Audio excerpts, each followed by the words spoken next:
The hallway of Riverside Middle School was crowded on a Tuesday morning in March. Students rushed between classes, slamming lockers, laughing with friends, caught up in their own worlds.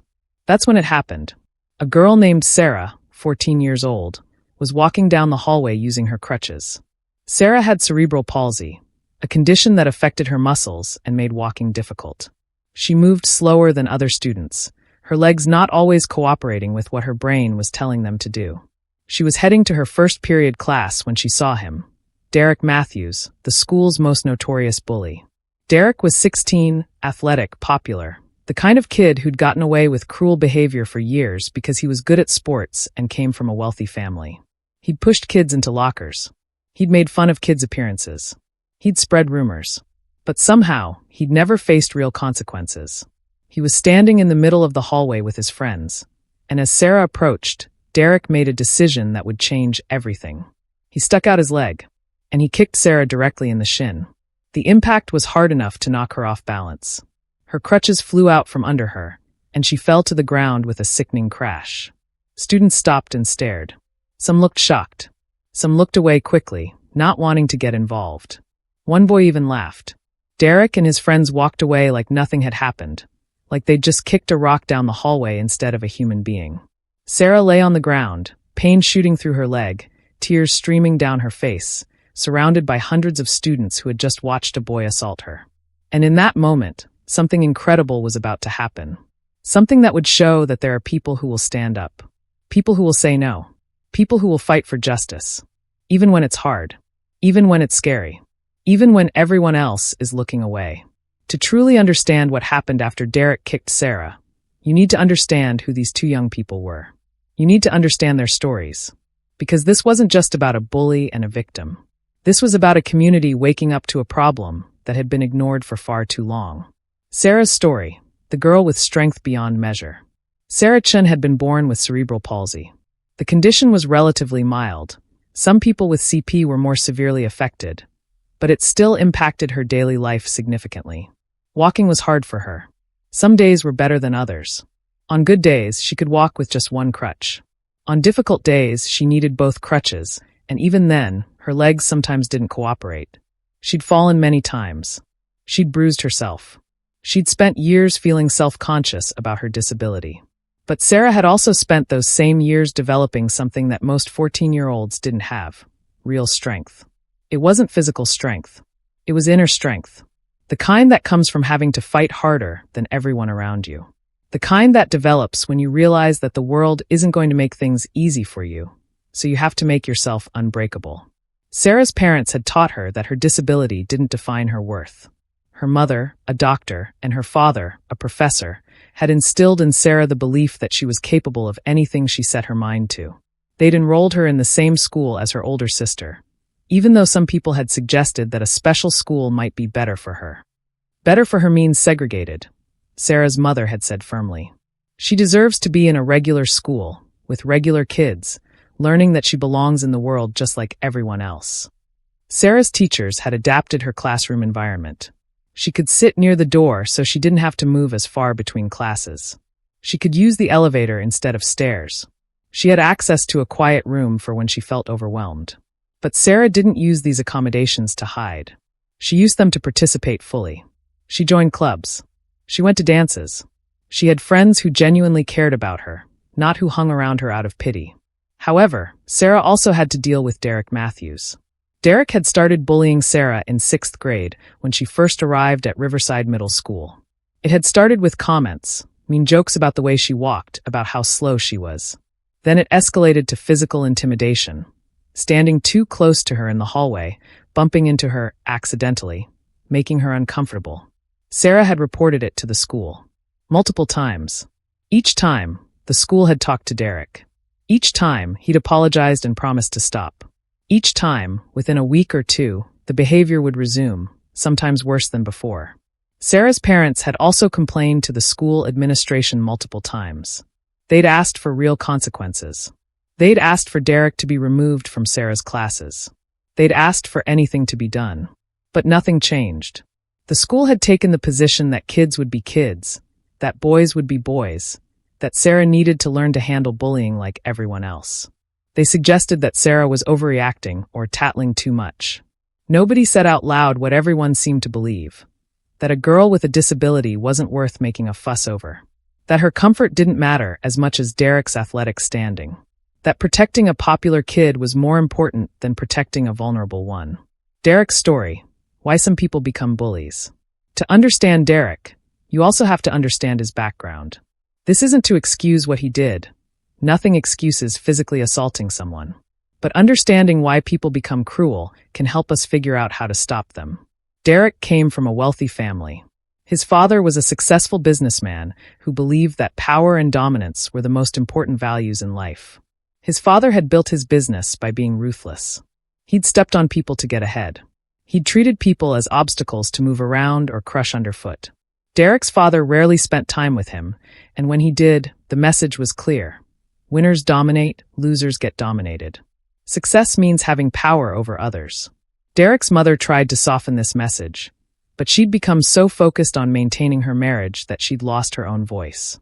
She rarely disagreed with Derek's father, and she rarely disciplined Derek when he did something wrong. The result was a teenager who had learned that being cruel to others was acceptable. That power mattered more than empathy.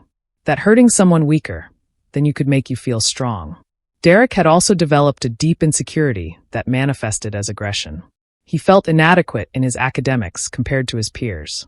He felt insecure about his family's wealth compared to some of the even wealthier families at school. And he'd learned to compensate for that insecurity by making other people feel small. Bullying gave Derek a sense of control.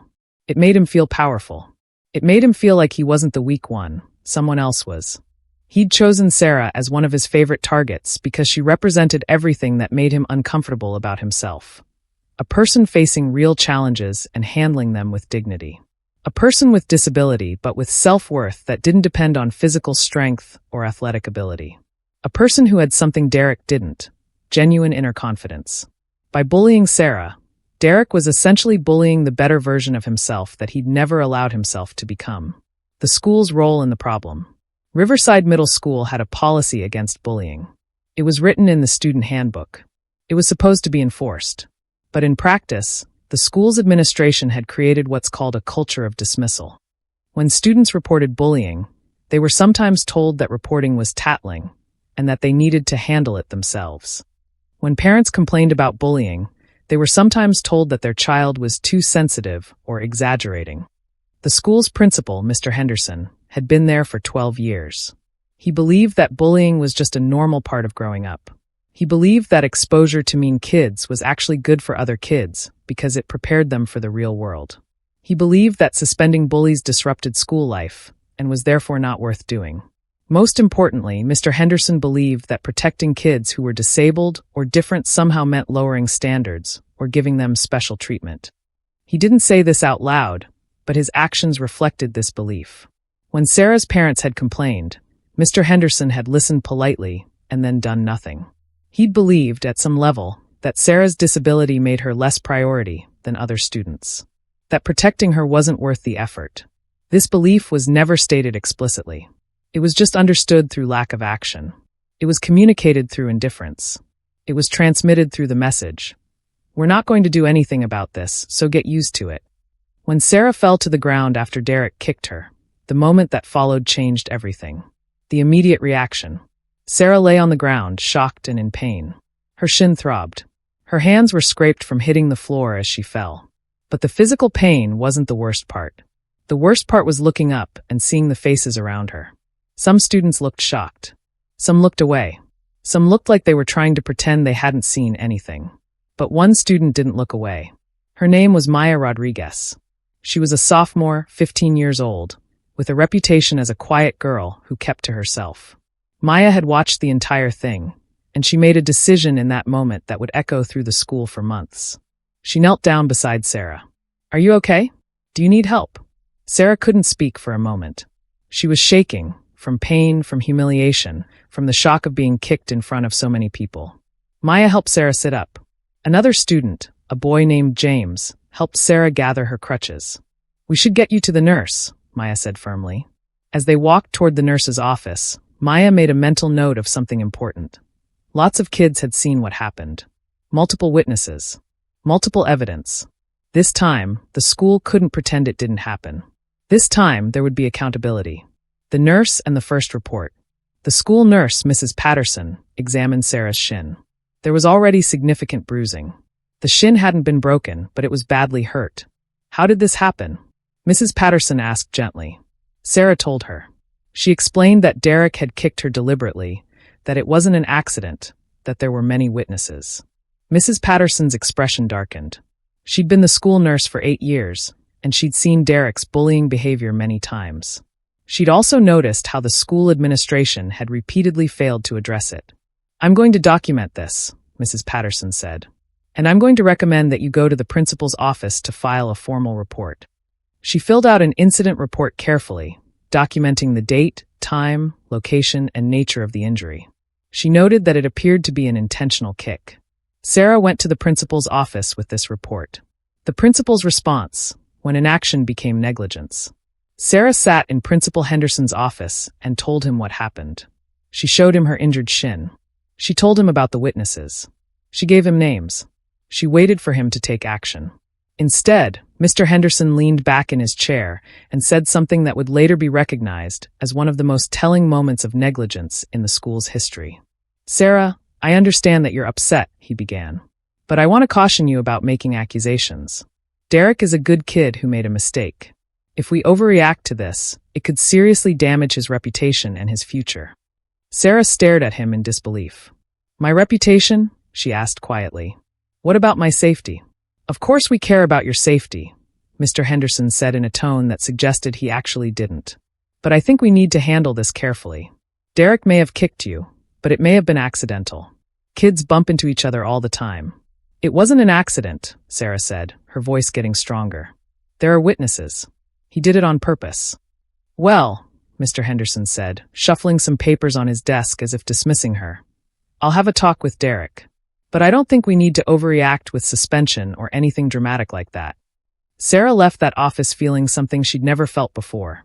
Not just sad or scared, but furious. She went home and told her parents what happened. Her parents listened carefully. Then they made a decision that would change the entire trajectory of this story. The parents take action. Sarah's parents, Dr. Chun and Professor Chun, understood something crucial. The school had a legal responsibility to provide a safe learning environment for all students. When the school failed to address bullying after being informed, that became negligence. That became a liability. They called a lawyer. The lawyer, a sharp woman named Patricia Goldstein, listened to their story and immediately understood the severity of the situation. This is clear documentation of a pattern of bullying that the school has failed to address, Patricia said. The assault itself is serious. But what's more serious is the school's systematic failure to protect your daughter despite multiple complaints. She explained that they could file a formal complaint with the school district. They could threaten legal action. They could escalate this to the point where the school would be forced to take it seriously. But more importantly, Patricia suggested something else. Before we go that route, Patricia said, let's make sure everyone knows about this. Let's make sure the community is aware of what happened and how the school responded. Sometimes public awareness and community pressure is more effective than legal threats. Sarah's parents agreed. Word spreads through the community. The next day, Sarah's parents sent an email to the school administration formally requesting that Derek be suspended for assault. They copied the district superintendent. They copied the Board of Education. They also did something else. They gave a statement to a local reporter. The story ran in the local news that evening. Local middle school student with disability allegedly assaulted by peer. School questions victim's account. The headline was carefully worded to be factual, but also to make the school's response look as negligent as it actually was. Parents who read the article were shocked. They had children at Riverside Middle School. They suddenly started asking questions. Is my child safe? How many bullying incidents is this school ignoring? What does it say about the school's values that they're protecting a bully who assaults disabled students? The school board meeting. A week after the incident, there was a school board meeting. Sarah's parents attended. So did Maya Rodriguez's parents. So did several other families whose children had been bullied by Derek over the years. When public comment time came, a remarkable thing happened. Parents stood up and shared stories. Stories about their kids being bullied. Stories about reporting it to the school. Stories about the school doing nothing. Stories about their kids being scared to go to school. One parent talked about her son, who'd been so anxious about Derek's bullying that he'd developed stomach problems. Another parent talked about her daughter, who'd asked to transfer schools because the bullying was affecting her grades. It became clear that this wasn't just about Sarah. This was about a systemic failure of the school to protect vulnerable students. Then something else happened.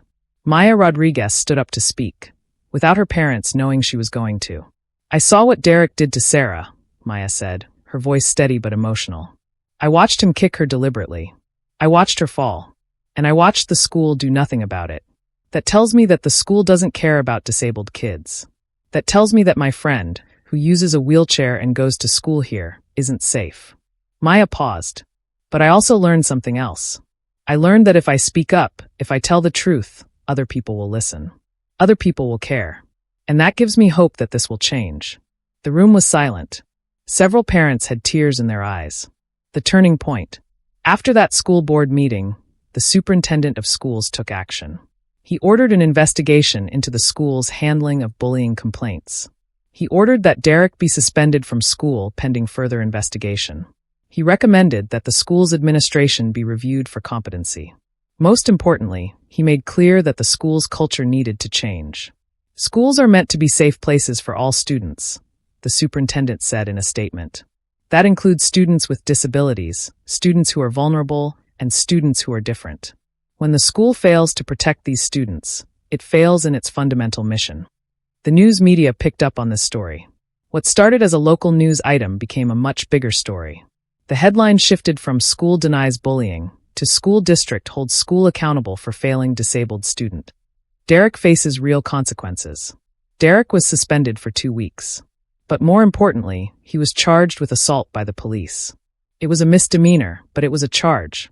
For the first time in his life, Derek faced actual consequences for his actions. His father was furious, not at Derek for assaulting someone, but at the school and police for overreacting. He hired an expensive lawyer and tried to get the charges dropped. But the evidence was too clear. Multiple witnesses. A documented injury. Video footage from the school's security cameras. The school had these cameras to monitor hallways, but apparently hadn't been checking them. The video showed exactly what had happened. Derek deliberately kicking Sarah, Sarah falling, Derek walking away laughing. Derek ended up pleading guilty to the assault charge. He received community service and anger management classes as part of his sentence. More importantly, he had to apologize to Sarah. Not the kind of forced apology that happens in a principal's office. A real apology, mediated by a justice counselor, where Derek had to actually acknowledge what he'd done and the impact it had. Derek's unexpected transformation. Something surprising happened during that mediation session. Derek, for perhaps the first time in his life, had to really look at what he'd done and who he'd hurt. He had to see Sarah as a real person, not just someone weaker than him to dominate. And something shifted in him. During the mediation, Sarah was given the chance to speak. She talked about how the bullying had made her feel unsafe at school. She talked about how she'd already had to fight so hard against her disability, and having to also fight against being bullied was exhausting. She talked about the shame of being assaulted in front of hundreds of students. As Derek listened to Sarah speak, he saw something he'd never seen before. He saw her humanity. After the session, Derek did something unexpected. He asked if he could talk to Sarah alone. "I'm sorry," he said. And he seemed to mean it, really mean it, not just the words but actually understanding what he'd done. "I'm sorry for hurting you. I'm sorry for bullying you for so long. I'm sorry for everything." Sarah looked at him carefully. "Why did you do it?" she asked. "Why did you hurt me?" Derek was quiet for a long time. "Because you made me feel bad about myself," he said finally. "You were handling something hard with strength, and it made me feel weak. So I hurt you to make myself feel less weak." It was a moment of genuine insight and accountability. "I know that's not an excuse," Derek continued. "And I know it doesn't fix what I did.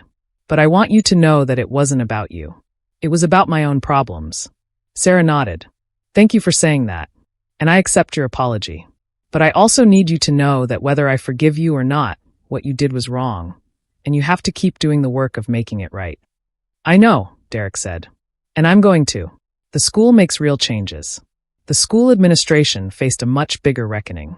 The superintendent's investigation found a pattern of bullying incidents that had been inadequately addressed. It found that the school had failed to follow its own anti-bullying policies.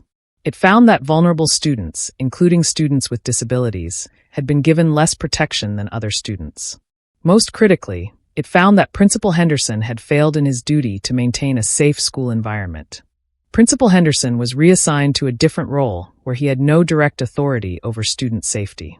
A new principal was hired, Dr. Maria Santos, a woman with a background in special education and a reputation for being tough on bullying. Dr. Santos' first action was to revise the school's entire approach to bullying. She implemented clear consequences for bullying, starting with suspension for physical assault, trauma-informed practices for bullying victims, including access to counselors and support services, restorative justice practices that required bullies to understand the impact of their actions, regular training for staff on recognizing and reporting bullying, anonymous reporting systems for students who were scared to report bullying to teachers directly, monthly school assemblies where anti-bullying messages were reinforced, accountability measures for administrators who failed to address bullying complaints. Dr. Santos also did something else. She created a Students with Disabilities Support Network that made sure disabled students had additional resources and protection. "I want to be clear about something," Dr. Santos said at the first school assembly after she arrived. "Bullying will not be tolerated at this school, and bullying of students with disabilities will be treated with particular seriousness. If you are bullying someone, or if you see someone being bullied and you don't report it, you are part of the problem, and we will address it." The tone of the school shifted. The community response. What had started as a story about one bullying incident had become a story about institutional change. Local news outlets picked it up. National news outlets picked it up. The story was shared on social media hundreds of thousands of times. But more importantly, it sparked conversations in other schools. Other parents started asking their school administrators, "Do you have adequate anti-bullying policies? How are you protecting vulnerable students? Are students with disabilities receiving proper protection and support?" Parent advocacy groups formed. Student advocacy groups formed. Teachers who had been frustrated by the lack of consequences for bullying suddenly had community support to demand change. Within 6 months, several other schools in the district had implemented similar reforms to what Riverside Middle School had done. Sarah becomes an advocate. Sarah, who just weeks before had been feeling helpless and unsafe, suddenly found herself in a position to help others. With her parents' support and encouragement, Sarah agreed to speak at a school board meeting about her experience. She talked about what it felt like to be bullied. She talked about what it felt like to have the school dismiss her concerns. She talked about what it felt like to finally see justice and accountability. She also talked about something important: forgiveness and growth. "I'm not standing here to say that Derek Matthews is evil," Sarah said. "I'm standing here to say that Derek made a choice to hurt me, and he faced consequences for that choice. But I'm also standing here to say that he's trying to change, and I believe people can change. But change requires consequences. Change requires accountability. And change requires a community that cares enough to demand it." Sarah's speech went viral online. It was shared by disability advocacy groups. It was shown in schools across the country as an example of a student speaking truth to power. Sarah became a symbol of something important. A young person with disability who was not a victim but a survivor, who was not helpless but powerful, who was not asking to be pitied but asking to be protected and respected. Looking back at what happened, there are several profound lessons embedded in Sarah's story. Lessons for students. Lessons for schools. Lessons for parents. Lessons for communities. Lesson 1. Bullying is never just kids being kids. The first and most important lesson is that bullying is not a normal part of growing up. Bullying is not something kids have to just deal with. Bullying is not acceptable behavior that should be tolerated. Bullying is violence, and violence requires consequences. For years, the school and society in general had treated Derek's bullying as something minor and normal. Boys will be boys. Kids are mean. She just needs to learn to handle it. But when Derek kicked Sarah, that crossed a line from verbal cruelty to physical assault. And that assault had real consequences, not just for Sarah physically, but emotionally and psychologically. The lesson is this: we need to stop normalizing bullying. We need to stop treating it as a rite of passage. We need to start seeing it for what it is: a a form of violence that damages people and communities. Lesson 2. Systems that ignore bullying are systems that fail everyone. The school's failure to address Derek's bullying wasn't just a failure toward Sarah. It was a failure toward Derek as well. Derek had been allowed to develop patterns of cruelty without consequences. He'd been allowed to learn that hurting people was acceptable. He'd been allowed to become a person defined by violence and aggression. If the school had addressed Derek's bullying earlier, when it was verbal and not yet physical, Derek might have learned a different way to be in the world. He might have developed empathy instead of aggression. He might have learned that being strong means being kind, not being cruel. Instead, the school's inaction allowed Derek to become increasingly violent until he assaulted someone. The lesson is this: when schools fail to address bullying, they're not just failing victims. They're failing bullies by allowing them to become worse versions of themselves. Real schools protect all students, both the bullied and the bullies who need to learn better ways of being. Lesson 3. People with disabilities deserve protection and respect. An underlying theme in this story is that the school implicitly treated Sarah's disability as making her less worthy of protection. If Derek had kicked a popular, athletic student, there would have been immediate consequences. But because the victim was disabled, the school was willing to look the other way. This reveals a deep societal problem: the tendency to see people with disabilities as less valuable, as less worthy of protection, as less important. Sarah's story challenged that narrative. It said, a disabled student's safety matters just as much as any other student's safety. A disabled student's dignity is just as important as any other student's dignity. The lesson is this: people with disabilities don't need pity or charity. They need respect, protection, and the same opportunities as everyone else. And when systems fail to provide that, those systems need to change. Lesson 4. Speaking up matters.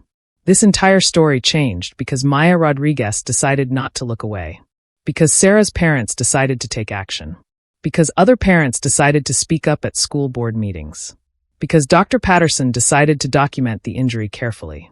Because a lawyer was willing to take the case. Speak up. Tell a trusted adult.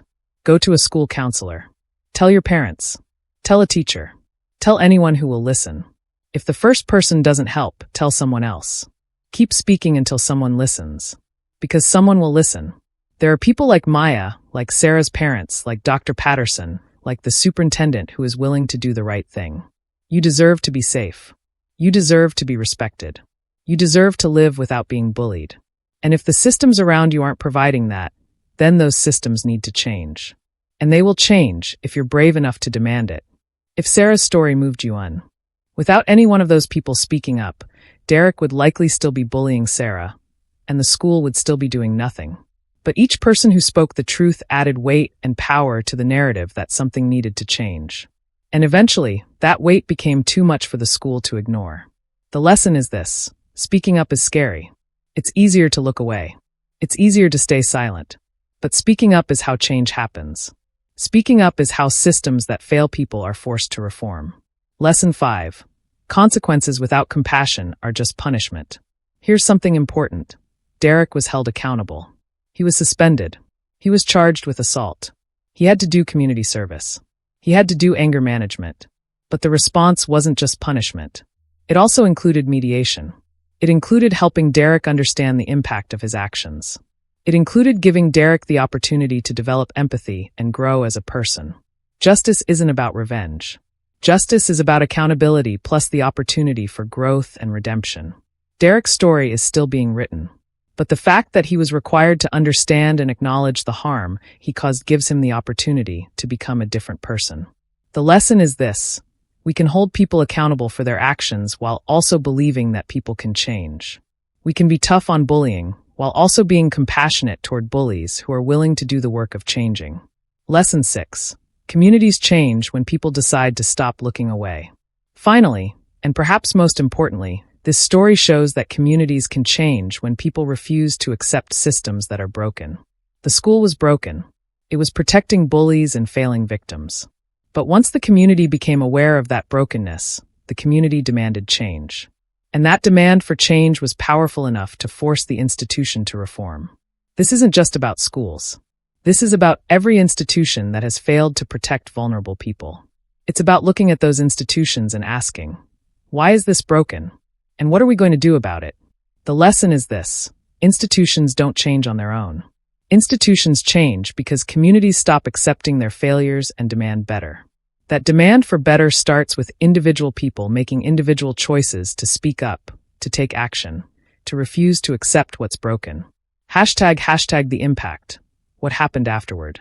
1 year later, a year after Derek kicked Sarah in the hallway, Riverside Middle School had changed dramatically. Bullying incidents had dropped by 62%. Students felt safer. The school had a reputation as a place that actually cared about student safety, not just in words but in actions. Derek graduated from his anger management program. He volunteered at a youth center for kids with disabilities. By all accounts, he was genuinely trying to be a different person. Sarah was thriving. She was no longer afraid to go to school.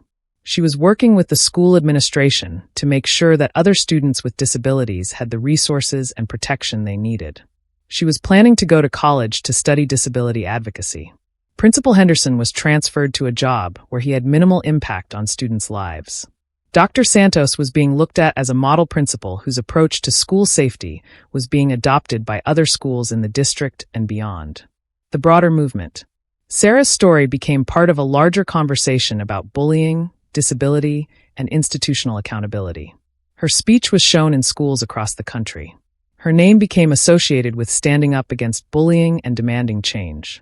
The National Association of School Psychologists cited Riverside Middle School as an example of how schools can effectively address bullying through clear policies, accountability, and restorative justice practices. More importantly, other disabled students who had experienced bullying and felt dismissed by their schools suddenly felt emboldened to speak up. If Sarah could do it, so could they. Sarah's message to others. In an interview for a documentary about bullying and disability, Sarah reflected on her experience. "I want other kids with disabilities to know that what happened to me is not acceptable," Sarah said. "That if someone is bullying you and your school isn't doing anything about it, that's not your fault. The school is failing in its responsibility to protect you." She paused. "I also want other kids to know that speaking up is scary, but it's worth it. When I first went to the principal after Derek kicked me, I was terrified. I thought maybe I was overreacting. I thought maybe I should just deal with it. But I didn't deal with it. I spoke up. And when I did, other people joined me. And together, we changed things." Sarah looked directly at the camera. "To any kid being bullied, you are not the problem. The people bullying you are the problem. The systems that allow bullying are the problem. And you have the power to change that by speaking up and refusing to accept it." Hashtag the 5 core truths about bullying and justice. Truth 1 *, bullying causes real harm. It's not just hurt feelings. It's trauma. It's anxiety. It's real physical and emotional damage. Truth 2 * systems that ignore bullying are systems that fail. They fail the victims by not protecting them. They fail the bullies by allowing them to become worse. They fail the community by tolerating violence. Truth 3 * vulnerable people, including people with disabilities, deserve extra protection and respect, not less. Truth 4 * speaking up is how change happens. Individual voices speaking truth build momentum that forces institutions to reform. Truth 5 * justice is about accountability and the opportunity for growth. We can hold people responsible while also believing they can change. Hashtag the bigger picture. What this means for all of us. Sarah's story is specific. It happened in one school in one community. But the lessons are universal. In schools across America, students with disabilities are being bullied. In many schools, when they report it, nothing happens. In many schools, there's an implicit message that disabled students are less worthy of protection. In workplaces across America, people with disabilities face discrimination and harassment. Often nothing is done. In communities across America, institutions fail to protect vulnerable people. And they continue to fail because people have learned not to expect better. But Sarah's story shows what happens when people stop accepting that. When people demand better. When communities decide that protecting vulnerable people matters more than protecting people with power and status. It's not easy. It requires courage.